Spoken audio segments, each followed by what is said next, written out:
চাইদা হামিদে কাৰ পক্ষত কথা পাতি আছে? বাংলাদেশৰ পক্ষত। যিবিলাক বাংলাদেশীয়ে অসমৰ চৰকাৰী ভূমি বেদখল কৰিছে, অসমৰ বনাঞ্চল বেদখল কৰিছে, অসমৰ সত্ৰ বেদখল কৰিছে। গতিকে এনেকুৱা ধৰণৰ মানুহ আহি এই অসমত যে লেকচাৰ মাৰি যায়, এইবিলাকো আনে কোনে একচুৱেলি? কাৰ নেতৃত্বত আহে একচুৱেলি? গুৱাহাটীত এখন নাগৰিক সভা অনুষ্ঠিত হৈছিল হীৰেন গোহাঁই ডাঙৰীয়া আৰু অজিত কুমাৰ ভূঞা ডাঙৰীয়াৰ নেতৃত্বত। সভাখনত যিখিনি বিশিষ্ট ব্যক্তি উপস্থিত আছিল, মই তেওঁলোকক বৰ বেছিকৈ চিনি নাপাওঁ। কিন্তু আমাৰ সংবাদ মাধ্যমৰ আগত এগৰাকী লেডি, তেখেতৰ নাম আছিলে চাইদা হামিদ, তেখেতে যি ধৰণৰ মন্তব্য দিলে দেখি মোৰ মাথাটো বেয়া হৈ গৈছে আৰু মই এই ভিডিঅ'টো প্ৰস্তুত কৰিবলৈ বাধ্য হৈ গ'লো। তেখেতে কৈছে যে আমি যেনেকৈ মানুহ, বাংলাদেশীবিলাকো মানুহ। সেইটো বাৰু ঠিকে কৈছে, কিন্তু তাৰ মাজতে কৈছে যে বাংলাদেশীয়ে অসমীয়াৰ পৰা একো অধিকাৰ ছিঙি লোৱা নাই। এতিয়া কথাটো হ'ল, চাইদা হামিদে কাৰ পক্ষত কথা পাতি আছে? বাংলাদেশৰ পক্ষত। আৰু সেইবিলাক বাংলাদেশী, যিবিলাক বাংলাদেশীয়ে অসমৰ চৰকাৰী ভূমি বেদখল কৰিছে, অসমৰ বনাঞ্চল বেদখল কৰিছে, অসমৰ সত্ৰ বেদখল কৰিছে। গতিকে এনেকুৱা ধৰণৰ মানুহ আহি এই অসমত যে লেকচাৰ মাৰি যায়, এইবিলাকো আনে কোনে একচুৱেলি? কাৰ নেতৃত্বত আহে একচুৱেলি? অসম বিজেপিয়ে সংবাদ মাধ্যমৰ আগত ক'লে যে অজিত কুমাৰ ভূঞা ডাঙৰীয়া আৰু হীৰেন গোহাঁই ডাঙৰীয়া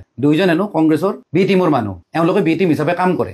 আল্টিমেটলি অসম বিজেপিয়ে এইটো বুজাইছে যে যিখন নাগৰিক সভা অনুষ্ঠিত হৈছিলে, সেই সভাখন মানে কংগ্ৰেছৰ নেতৃত্বত হৈছিলে। আল্টিমেটলি তেওঁলোকে গৌৰৱ গগৈক টাৰ্গেট কৰিছে। কিন্তু এইটো ক্ষেত্ৰত গৌৰৱ গগৈ বা কংগ্ৰেছৰ ফালৰ পৰা কোনো কিন্তু প্ৰতিক্ৰিয়া আমি দেখা নাই। সেইটো কিন্তু বৰ চিন্তাৰ বিষয়। লগতে মই এটা কথা কওঁ, চাইদা হামিদ বুলি যিগৰাকী লেডিয়ে ইয়াতে খুব লেকচাৰ মাৰি গ'ল, তেওঁলোকে একদম এনেকুৱা এটা ইছ্যু ক্ৰিয়েট কৰি দিলে অসমত, যেন মানে তেওঁলোকে হিন্দু মুছলিমৰ সমন্বয়টো তেওঁলোকে বিচাৰে। আপুনি যদি সঁচাকৈ মানুহ হয় নহয়, হিন্দু মুছলিম নাচাব, চবৰ পক্ষত কথা পাতিব লাগে। আপুনি যিহেতু মুছলিম, এনেকুৱা অনুভৱ হৈছে আপুনি অকল মুছলিমৰ পক্ষত থিয় দিছে। ৰিচেণ্টলি যিটো পেহেলগামত কাহিনী হ'ল, ধৰ্মৰ নাম লৈ লৈ মানুহবিলাকক হত্যা কৰিছিল, আপোনালোক এতিয়া ক'ত আছিলে?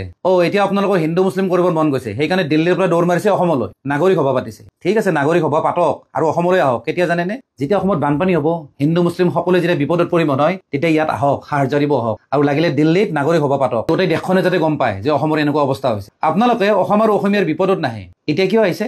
নাগৰিক সভা, ঘেণ্টাও নাগৰিক সভা নহয়, এইবিলাকৰ ৰাজনৈতিক সভা। ৰাজনৈতিক মুনাফা লাভৰ কাৰণে আপোনালোকে এইবিলাক মিটিং পাতিছে। আপোনালোকে ডাইৰেক্ট শ্ব' নহয়, কিন্তু কোনোবা নহয় কোনোবা ৰাজনৈতিক দলৰ কাৰণে আপোনালোকে কাম কৰি আছে, একদম সঁচা কথা। আৰু এইখিনিতে মই এটা কথা কওঁ দেই, মাননীয় মুখ্যমন্ত্ৰীয়ে যিবিলাক কাম কৰি আছে নহয় উচ্ছেদৰ ক্ষেত্ৰত, আমি ফুল সমৰ্থন দিছোঁ। কাৰণ চাওক, ইয়াতে খিলঞ্জীয়া, বাহিৰা, হিন্দু মুছলিম বুলি কোনো কথা নাই। বেদখল যোনে কৰিব তেওঁলোকক উচ্ছেদ কৰিব লাগে। আৰু চাইদা হামিদে মানৱীয়তাৰ কথা শিকাব আহিছে।